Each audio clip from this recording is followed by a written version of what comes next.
Hello everyone, I'm Astha. Welcome to Government Job Genuine Notification YouTube channel. आज के video में हम Indian railway भर्ती में या रिक्रूटमेंट प्रोसेस में जो डॉक्यूमेंट्स रिक्वायर्ड रहते हैं, डॉक्यूमेंट वेरिफिकेशन के टाइम पर कौन कौन से डॉक्यूमेंट्स रिक्वायर्ड रहते हैं, आज के इस वीडियो में हम जानेंगे। इंडियन रेलवे एनटीपीसी भर्ती, जो स्टूडेंट्स या कैंडिडेट नहीं जानते हैं उनको मैं ब्रीफली बता दूं, वैसे बहुत से कैंडिडेट जानते होंगे। इंडियन रेलवे में जो एनटीपीसी भर्ती होती है ये नॉन टेक्निकल पोस्ट पर भर्ती की जाती है। मींस इसमें कोई भी टेक्निकल आपके पास डिग्री डिप्लोमा अगर नहीं है, सिंपल अगर आप 12th या ग्रेजुएशन, क्योंकि एनटीपीसी में जो भर्ती रहेगी ये 2 लेवल पर रहती है, एक तो 12th लेवल पर और एक ग्रेजुएशन लेवल पर।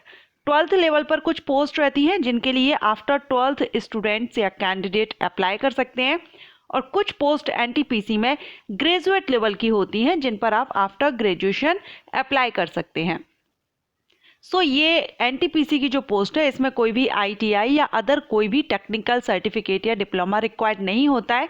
Simple 12th and graduation base पर आप इसमें अप्लाई करते हैं। आज के वीडियो में हम एनटीपीसी भर्ती में, क्योंकि जो भी भर्तियां रहती हैं सभी में सिलेक्शन प्रोसीजर होता है स्टेप बाय स्टेप, और किसी भी डिपार्टमेंट में आप सिलेक्शन लेते हैं, भर्ती प्रोसेस जो रहती है उसमें एक स्टेज रहती है डॉक्यूमेंट वेरिफिकेशन की। ये सभी डिपार्टमेंट्स में रहती है। आप किसी भी डिपार्टमेंट में जॉब लेंगे, सभी डिपार्टमेंट्स में आपको एक स्टेज रहती है जिसमें डॉक्यूमेंट वेरिफिकेशन एंड मेडिकल रहता है। आज हम डॉक्यूमेंट्स के बारे में बात करेंगे। इंडियन रेलवे में जो रेलवे एनटीपीसी भर्ती होती है, आफ्टर 12th अगर आप उसमें जॉब लेना चाहते हैं या अप्लाई करते हैं तो आपको कौन कौन से डॉक्यूमेंट्स की रिक्वायरमेंट रहेगी, क्योंकि इंडियन रेलवे वैकेंसीज 2023 में आने वाली हैं। कब आ सकती हैं वो मैं आपको प्रीवियस वीडियो में बता चुकी हूँ। अभी आपके पास थोड़ा टाइम है, बट फिर भी आपको डॉक्यूमेंट्स के बारे में नॉलेज होनी चाहिए। कौन कौन से डॉक्यूमेंट्स आपको रिक्वायर्ड रहेंगे, आपके पास हैं या नहीं, आपकी जो भी आप कैटेगरी को बिलोंग करते हैं उस हिसाब से। ओके, सो चलिए हम स्टार्ट करते हैं और जानते हैं कौन कौन से डॉक्यूमेंट्स आपको। अदर कोई भी रिक्वायरमेंट या कोई भी सिलेक्शन प्रोसीजर या स्टेजेस के बारे में हम डिस्कस नहीं करेंगे, सिर्फ डॉक्यूमेंट्स के बारे में इस वीडियो में हम बात करेंगे। अदर किसी टॉपिक पर भी आप चाहते हैं तो आप कमेंट कर दीजिएगा, अलग से वीडियो अपलोड करूंगी। वैसे Indian railway job profile playlist create की है, उसमें इंडियन रेलवे के बहुत से वीडियोज अपलोड है जिसमें आपको लगभग सभी पोस्ट पर मैंने वीडियो अपलोड की हुई है। Selection procedure, salary, eligibility conditions, कौन सा एग्जाम देना होगा, कहाँ से आप नोटिफिकेशन ले सकते हैं, सारे वीडियोस जो पोस्ट वाइज वीडियोस मैंने अपलोड किए हुए, आप चाहें तो उस प्लेलिस्ट को चेक कर लीजिएगा। ओके, या आई बटन पर मैं लिंक दे दूंगी प्लेलिस्ट का। चलिए हम देख लेते हैं कौन कौन से डॉक्यूमेंट्स रिक्वायर्ड हैं।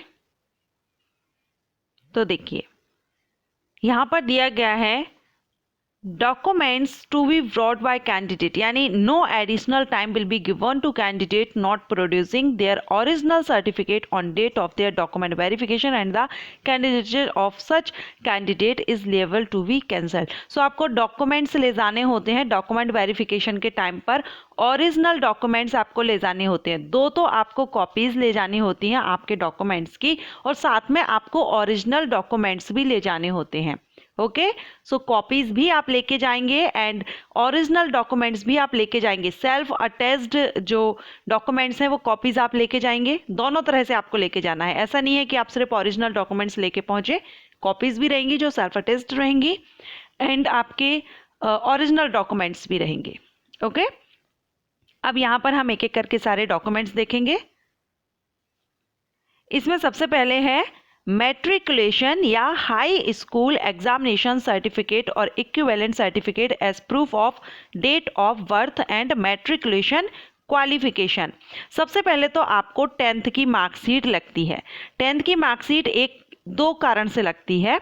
एक तो 10th की मार्कशीट में बर्थ डेट रहता है, डेट ऑफ बर्थ आपकी 10th की मार्कशीट में रहती है। अगर आपके पास बर्थ सर्टिफिकेट है तो आप बर्थ सर्टिफिकेट भी ले जाएंगे और 10th की मार्कशीट भी ले जाएंगे, ठीक है। लेकिन यहाँ पर अगर आपके पास 10th की मार्कशीट में ही बर्थ सर्टिफिकेट और जो बर्थ डेट है तो आप 10th की मार्कशीट ले जाना होगा आपको, या 10th के इक्विवेलेंट जो भी जो एसेंशियल क्वालिफिकेशन रिक्वायरमेंट है उसके हिसाब से अगर आपने 10th के इक्विवेलेंट कुछ किया हुआ है तो वो मार्कशीट जिसमें आपका बर्थ डेट होगा। सो 10th की मार्कशीट रहेगी। एक तो बर्थ डेट चेक की जाती है 10th की मार्कशीट में, सेकंड उसमें कैंडिडेट का नेम चेक किया जाता है and the father name mother name 10th की मार्कशीट से ही मैच किया जाता है। सो आप जो फॉर्म फिलअप के टाइम पर नेम फिल कर रहे हैं और जो बर्थ डेट आप फिल कर रहे हैं वो सारी आपकी 10th की मार्कशीट से मैच की जाती है। तो आप 10th की मार्कशीट लेके जाएंगे और अभी जो बर्थ सर्टिफिकेट है आपके पास, अगर बर्थ सर्टिफिकेट हो तो बर्थ सर्टिफिकेट भी आप लेके जाएंगे। सो सबसे पहले तो आपको 10th की मार्कशीट ले जानी है, उसकी 2 कॉपीज और साथ में ओरिजिनल भी, ठीक है। सेकंड जो रहेगा वो 12th की रहेगी। हायर सेकेंडरी या इसकी इक्विवेलेंट जो भी सर्टिफिकेट क्वालिफिकेशन जब भी नोटिफिकेशन आता है उसमें अगर मान्य रहती है तो वो सभी जो 12th लेवल की हैं वो मार्कशीट भी आपको ले जानी होगी और सभी की आपको 2-2 कॉपीज और ओरिजिनल लेके जाना है। थर्ड यहाँ पर यूनिवर्सिटी डिग्री और इट्स इक्विवेलेंट, अगर आप 12th बेस पर कर रहे हैं तो आप 12th की लगा सकते हैं। अगर आप ग्रेजुएशन बेस पर हैं तो 10th 12th ग्रेजुएट आप तीनों लेके जाएंगे। ओके, यहाँ पर फोर्थ है SC ST सर्टिफिकेट। अगर आप SC ST कैटेगरी से बिलोंग करते हैं तो आपको SC ST सर्टिफिकेट लेके जाना होगा, कॉपीज एंड ओरिजिनल। फिफ्थ है OBC NCL सर्टिफिकेट आपको ले जाना होगा, नॉट ओल्डर देन 1 ईयर, 1 साल से ज़्यादा पुराना जो सर्टिफिकेट है OBC NCL सर्टिफिकेट आपका नहीं होना चाहिए। डॉक्यूमेंट वेरिफिकेशन की जो डेट, जब भी आपकी डॉक्यूमेंट जब भी आप अप्लाई करते हैं और आप अगर उसमें सिलेक्शन लेते हैं उसके बाद आपका जो स्टेजेस क्रॉस करते हैं और डॉक्यूमेंट वेरिफिकेशन जिस डेट में होता है उस डेट से 1 साल पुराना आपका यहाँ पर डॉक्यूमेंट जो है OBC NCL 1 साल से ज़्यादा पुराना आपका डॉक्यूमेंट नहीं होना चाहिए। इसके साथ ही non creamy layer declaration by OBC NCL candidates, ठीक है। 7 जो है income and asset certificate to be produced by economically weaker sections, जो EWS जो कैंडिडेट हैं उनके लिए इनकम एंड एसेट सर्टिफिकेट भी यहाँ पर प्रोड्यूस किया गया हो by economically weaker section as per, यहाँ पर दिया रहता है। ओके, सो आपको ये देना होता है अगर आप EWS से कैटेगरी से हैं। इसके बाद इनकम सर्टिफिकेट, ये एक्स सर्विसमैन वगैरह जो अप्लाई कर रहे हैं उनके लिए यहाँ पर एक्स सर्विसमैन के लिए यहाँ नीचे दिया गया है, पहले ये देखेंगे। Income certificate for viewing examination fee of EVC, economically backward classes के लिए इनकम सर्टिफिकेट भी आपको यहाँ पर लगाना होता है। थर्ड है यहाँ पर minority community declaration on non judicial stamp paper, so ये आपको देना होगा। अगर आप इस कैटेगरी में आते हैं तो आपकी कैटेगरी के अनुसार यहाँ पर आपकी जो जनरल कैंडिडेट होंगे उनके लिए सिर्फ यहाँ पर 10th 12th डिग्री ये सर्टिफिकेट्स यहाँ रहेंगे और डोमिसाइल सर्टिफिकेट यहाँ पर आपका लग सकता है या ID प्रूफ लगेगा, ठीक है। अदर किसी कैटेगरी से हैं तो आपको आपकी कैटेगरी के लिए यहाँ पर सर्टिफिकेट देने होंगे, प्रूफ देना होगा, सो वो यहाँ पर आपके लगेंगे। एक्स सर्विसमैन के लिए self declaration of ex serviceman, यहाँ पर medical certificate for person with, यानी PWD जो कैंडिडेट होंगे उनको मेडिकल सर्टिफिकेट। अब जो मेडिकल सर्टिफिकेट है PWD कैंडिडेट में जो परसेंटेज के हिसाब से देखा जाता है तो उस हिसाब से आपका यहाँ पर मेडिकल सर्टिफिकेट आपको देना होगा। NOC from serving employ with, ये एक्स सर्विसमैन के लिए रहेगा। अगर आप ऑफलाइन पेमेंट करते हैं, ऑफलाइन में जो फीस पे करते हैं आप, अगर आप ऑफलाइन पेमेंट करते हैं तो रिसिप्ट ऑफ ऑफलाइन पेमेंट यहाँ पर आपको लगानी होती है। अगर आप चालान नेट SBI ब्रांच यहाँ दिया गया है, जब भी आप ऑफलाइन पे करेंगे तो उसका यहाँ पर रिसिप्ट आपको लगानी होगी। अगर आप जम्मू एंड कश्मीर स्टेट से है, जम्मू कश्मीर से बिलोंग करते हैं तो जम्मू कश्मीर डोमिसाइल सर्टिफिकेट यहाँ पर देना होगा अगर आप हैं तो।